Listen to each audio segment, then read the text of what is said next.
কবিতাৰ শিৰোনাম তোৰ অনাবিল সুখৰ বাবেই মই ভিন্ন বেশ ধৰিছিলোঁ। কবি যতীন মিলি। তোৰ অনাবিল সুখৰ বাবেই মই ভিন্ন বেশ ধৰিছিলোঁ।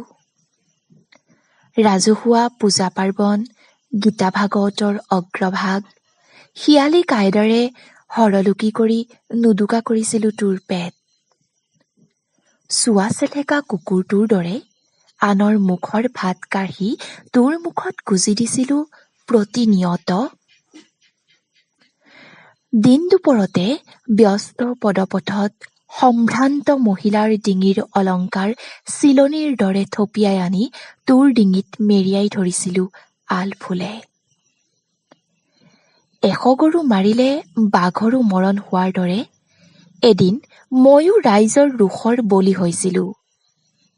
আইন হাতত তুলি লৈ উত্তেজিত ৰাইজে সিদিনা সলনি কৰি পেলাইছিল মোৰ মুখৰ মানচিত্ৰ। তাচপাতৰ দৰে খহি পৰিছিল আমাৰ অস্থায়ী সুখৰ ঘৰ।